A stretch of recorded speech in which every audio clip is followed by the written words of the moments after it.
अम्मा बाद अस्तगफिरुल्लाह ली व लकुम। તમામ તારીફ અને હમદો સનાને લાયક ઈ પાક પરવરદિગાર છે કે જે આપણાથી દૂર છે, જે બુલંદ છે, જે બા અઝમત છે, તેના સુધી આપણા વિચારો પહોંચી શકતા નથી, આપણી ફિકરો, આપણી કલ્પનાઓ, આપણો મગજ એની જાતની પૂરેપૂરી મારિફત નથી મેળવી શકતો. એટલું દૂર છે કે આપણી આંખો એને જોઈ નથી શકતી. સાથોસાથ એ જાત આપણાથી એટલી નજદીક છે, એટલો કરીબ છે કે જો આહિસ્તા એની સાથે ગુફ્તગુ કરીએ તો પણ તે આપણી વાતોને સાંભળી લે છે. બઉદા ફલા યુરા કરુબા ફશહિદન નજવા. દુરૂદો સલામ થાય મુહમ્મદ અને આલી મુહમ્મદ ઉપર.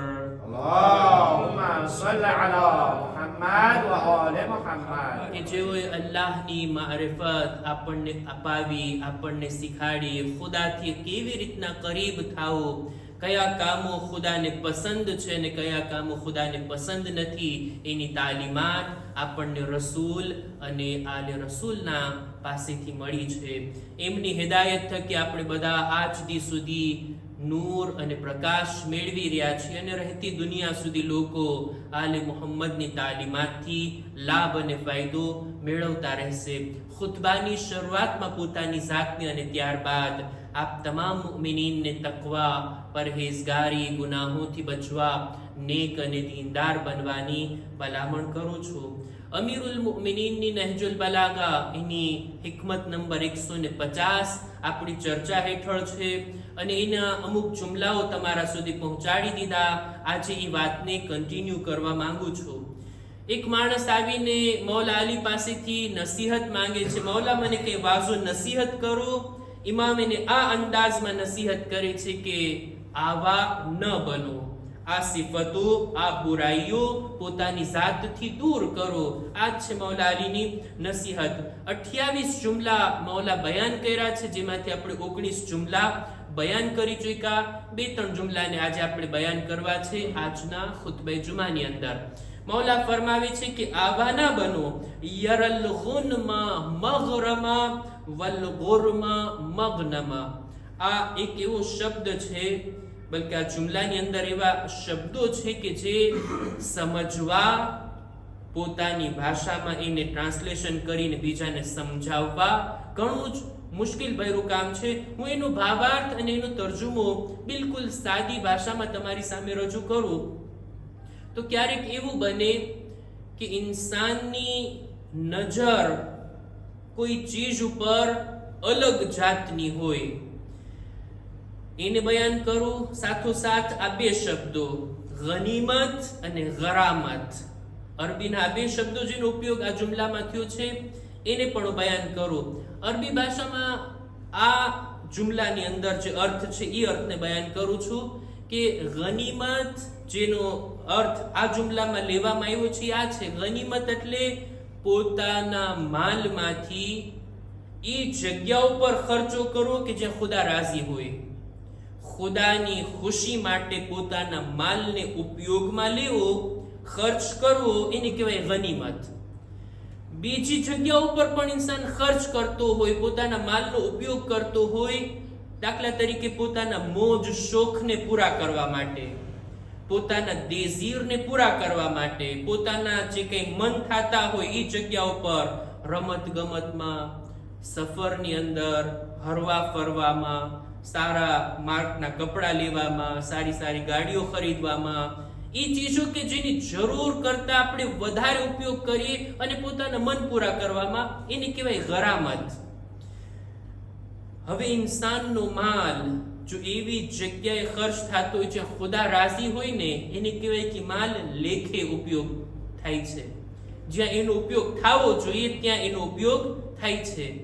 પણ જો મોજ શોખમાં એનો ઉપયોગ થતો હોય તો એને કહેવાય ગરામત. હવે ક્યારેક ઇન્સાનનો વ્યૂ, જોવાનો તરીકો, નજર નાખવાનો તરીકો જો બદલી જાય, જે જગ્યા ઉપર આપણે ખર્ચ કરીએ છીએ ખુદાની ખુશી માટે છે, ઇન્સાન એને ફિઝુલ ખર્ચી સમજવા લાગે અને જે મોજ શોખ પૂરા કરવાનો ખર્ચો છે એને પોતાની જીવન જરૂરિયાત અને જ્યાં ખર્ચ કરવો જોઈએ જરૂરત છે એમ સમજવા લાગે, મૌલા કહે છે આવા ના બનો. માલ એના ઉપર આપણી વ્યૂ, આપણી નજર, આપણો જોવાનો તરીકો ડિફરન્ટ ના હોવો જોઈએ. જ્યાં ખુદા રાજી છે ત્યાં ખર્ચ થવો જોઈએ. અને જે મોજ શોખની ચીજો છે એને એ રીતના સમજો. આનો અસર ક્યાં પડે છે? અસર ક્યાં પડે છે કે ક્યારેક જો ઇન્સાન ઇકોનોમી કરવામાં આવી જાય, કરકસર કરવામાં આવી જાય, પોતાના ખર્ચા ઉપર બ્રેક મારવા માટે આવી જાય, તો સૌથી પહેલા ક્યાં કાપ મૂકે છે? મોજ શોખની વસ્તુમાં. પોતાના લુઆઝીર, પોતાના દેઝીર પૂરા કરવા એ ચીજોમાં, એ ખર્ચા ઉપર ઇન્સાન ચોકડી મારે છે કે ના આને કમ કર નાખો. પણ ઇન્સાન જો એની નજર ઉલટી હોય, ગલત નજરથી જોતો હોય, તો ખુદાની રાહમાં ખર્ચા કરવાને ફિઝુલ ખર્ચી સમજતો હોય, તો હવે ઇકોનોમી કરતી વખતે એ ત્યાં બ્રેક મારી દેશે. ત્યાં રાહે ખુદામાં ખર્ચ કરવામાં, પોતાનો માલ ખર્ચ કરવાને અટકાવી દેશે. ઇન્સાનની નજર માલ ઉપર કેવી હોવી જોઈએ? જેવી હોવી જોઈએ એમ હોવું જોઈએ. એના કરતા જો ઉલટું હોય તો એવા ના બનો. ખબર નહીં મારી વાત હું તમારા સુધી પહોંચાડી શકો કે નહીં. આ ખુતબો રેકોર્ડ થાય છે, બાદમાં પણ તમે લોકો સાંભળી શકશો અને મારી આ વાતને ઇન્શાઅલ્લાહ કે હું તમારા સુધી પહોંચાડી શકું હું. મૌલા કહે છે કે આવું ના બનવું જોઈએ કે ગનીમતને ઇન્સાન ગરામત સમજે ને ગરામતને ગનીમત સમજે. એના અર્થને મેં તમારી સમક્ષ રજૂ કર્યો. આ મુનાફિક લોકોની પહેચાન હતી. કુરાન મજીદમાં આયત છે કે અમુક લોકો જે રાહે ખુદામાં ઇન્ફાક કરે ને એને ગરામત સમજતા હોય ને ફિઝુલ ખર્ચી સમજતા હોય. જ્યારે મુમિન લોકો એ છે કે જ્યારે ખુદાની રાહમાં જે માલ ખર્ચો કરે ને એમ વિચારીને ખર્ચ કરતા હોય કે આ માલના જરિયાથી હું મારા ખુદાથી નજદીક થાઉં છું, મારા ખુદાને રાજી કરું છું. બહરહાલ અમીરુલ મોમિનીન આગળ ફરમાવે છે કે આવા ના બનો, આવી સિફત ના હોવી જોઈએ. કેવી? યખશલ મૌત વલા યુબાદિરુલ ફૌત. મૌતથી ડરતો હોય પણ સાથોસાથ ફુરસતને હાથમાંથી જવા પણ દેતો હોય, એવા ના બનો.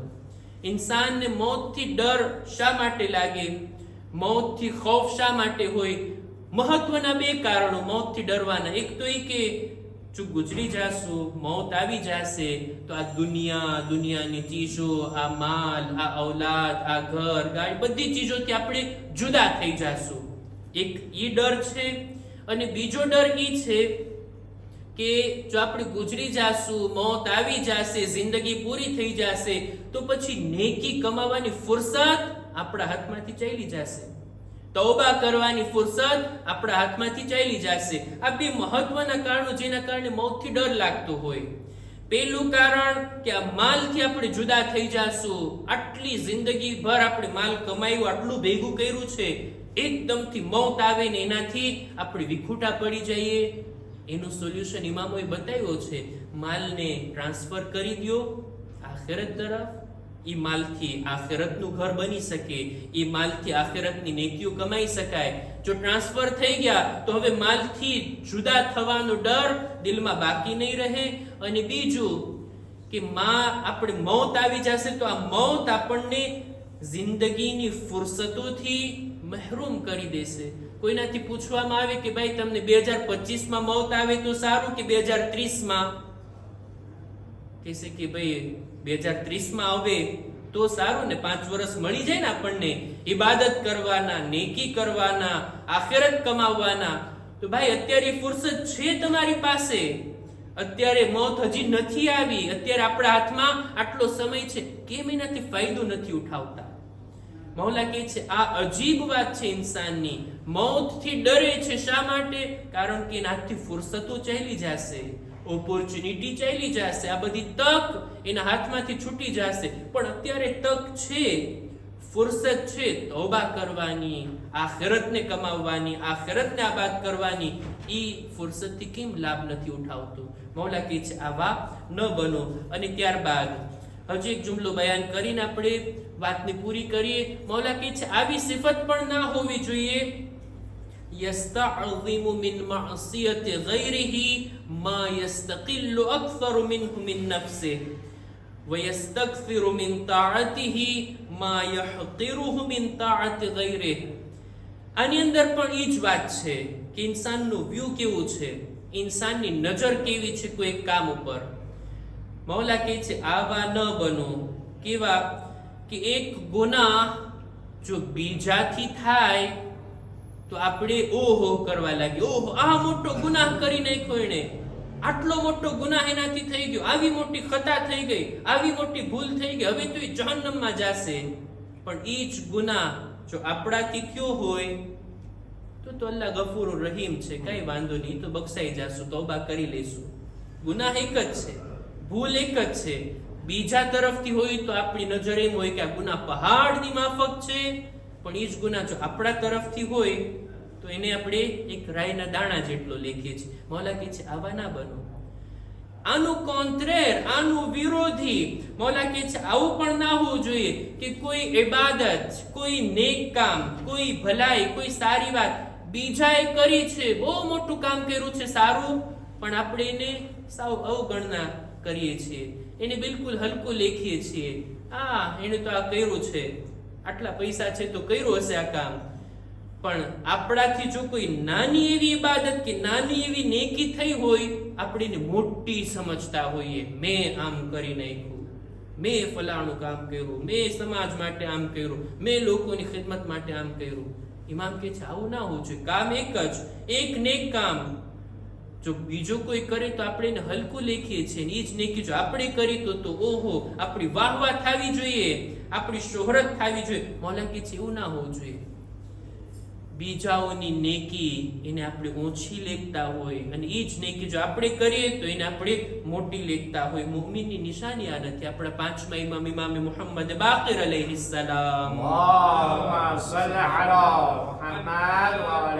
મૌલા ફરમાવે છે કે મુઅમિનની નિશાની એ છે કે બીજાઓની થોડીક નેકીને વધારે લેખતો હોય અને પોતાની વધારે નેકીઓને ઓછી લેખતો હોય, એને કહેવાય મુઅમિન. એના વિચાર આવા હોવા જોઈએ. બહરહાલ આ રીતના ઉલટા વિચાર, આ વિરોધાભાસ, કોન્ટ્રાડિક્શન આ આપણી જિંદગીમાં ના હોવું જોઈએ. આ ઈમાનના કમજોર હોવાની નિશાની છે. હજી પણ અમુક જુમલા છે આ નસીહતના હિકમત નંબર 150 કે જેને ઇન્શાઅલ્લાહ આપણે આવતા ખુતબામાં કન્ટિન્યુ કરશું. અહેકામ અને મસાઇલના બારામાં આપણી ચર્ચા શેના બારામાં હતી આપ લોકોને યાદ હશે. જો કે ખુતબા જુમા છે, અહીંયા હું બોલું તમે સાંભળો એમ હોય. જો કોઈ દર્સ કે એવું કંઈ હોત તો હું પૂછી લઈશ કે તમને યાદ છે આપણી ચર્ચા શેની અંદર હતી. આપણે સજદે સહેવની ચર્ચા કરી રહ્યા હતા. સજદે સહેવ ક્યારે આપણા ઉપર લાગુ પડે એના મોકા આપણે બયાન કર્યા.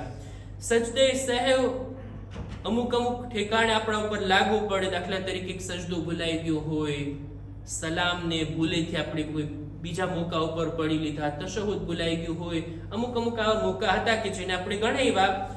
એક કાયદો, આમ કાયદો છે તે આ કે નમાઝમાં કંઈ પણ સુધારો વધારો થાય, કંઈ પણ ઘટાડો થાય, ભૂલથી કઈ ચીજ એડ થઈ ગયું, ભૂલથી કોઈ ચીજ છૂટી ગઈ, એ મોકા ઉપર એહતિયાત મુસ્તહબ છે કે આપણે સજદે સહેવ કરી લઈએ આપણી નમાઝ બાદ.